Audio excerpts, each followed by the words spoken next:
गुलाबो आपा और बदतमीज तोता। अगर मोहल्ले में किसी का नाम लेते ही सबके चेहरे पर मुस्कान आ जाती तो वो थी गुलाबो आपा।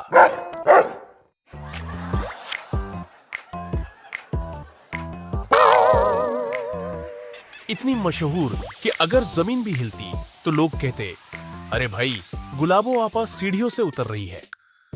उनके खाने के अंदाज का यह हाल था कि फ्रिज भी दरवाजा बंद करके कांपता रहता।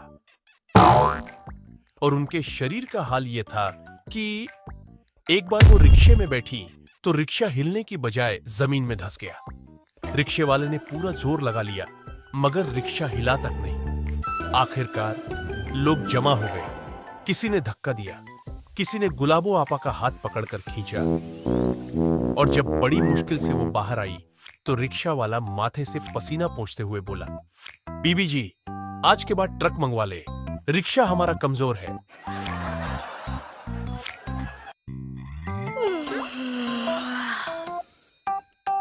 एक दिन गुलाबो आपा को लगा कि उनकी जिंदगी में कुछ कमी है। कोई ऐसा हो जो उनसे बातें करे, दिल बहलाए। यह अलग बात है कि जो एक बार उनसे बातों में फंस जाता है वो फिर अपनी चाय ठंडी होने के बाद ही निकल पाता। बस वो चल पड़ी पक्षी बाजार। वहां एक दुकानदार ने उन्हें सुंदर, बातूनी और बेहद शरीफ तोता दिखाया। दुकानदार मुस्कुराकर, बीबी जी, ये तोता बहुत शरीफ और तमीजदार है, सिर्फ अच्छे शब्द बोलता है। गुलाबो आपा खुश होकर, वाह भाई, ये तो बढ़िया है। बस वो बड़ी खुशी खुशी तोता लेकर घर आ गई। जैसे ही गुलाबो आपा ने तोते का पिंजरा खोला, तोते ने एक नजर उन पर डाली, आंखें झपकाई और मन ही मन मुस्कुराया। जैसे ही गुलाबो आपा कोई काम करने लगी, तोता तुरंत गाने लगा। जब वो खाने के लिए बैठी, हाय रे मेरी मोटू। जब उन्होंने फ्रिज का दरवाजा खोला, तोता झांककर फिर गाने लगा, हाय रे मेरी मोटी, खा गई रोटी। गुलाबो आपा गुस्से से तोते को घूरते हुए, चुप कर, नहीं तो तुझे सालन में डालकर खा जाऊंगा। मगर तोता कहां मानने वाला था। वो जब भी कोई काम करती, तोता कहीं ना कहीं से झांककर यही गाना शुरू कर देता। कभी खिड़की से, कभी दरवाजे के पीछे से, कभी फ्रिज के ऊपर से और कभी पिंजरे के अंदर से। गुलाबो आपा का पारा चढ़ गया और वो तोते को पिंजरे में बंद करके फिर से दुकानदार के पास ले गई। गुलाबो आपा गुस्से में दुकानदार को पिंजरा पकड़ाते हुए, ये तुमने कहा था कि शरीफ है, ये तो जबान दराज निकला। दुकानदार मुस्कुराते हुए, बीबी जी, कोई दिक्कत नहीं, मैं अभी इसे तमीज सिखा देता हूं।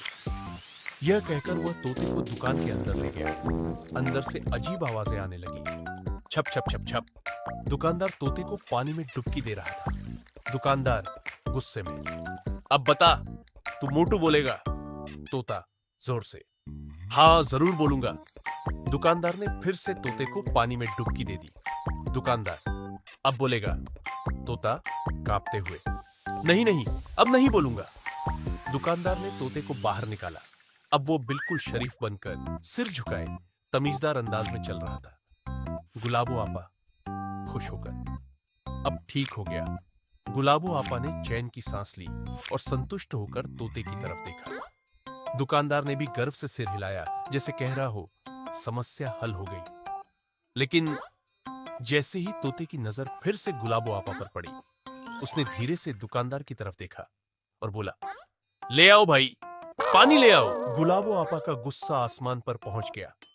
उन्होंने इतनी जोर से चीख मारी कि दुकान के सारे परिंदे उड़ गए और तोता और दुकानदार डर के भाग गए।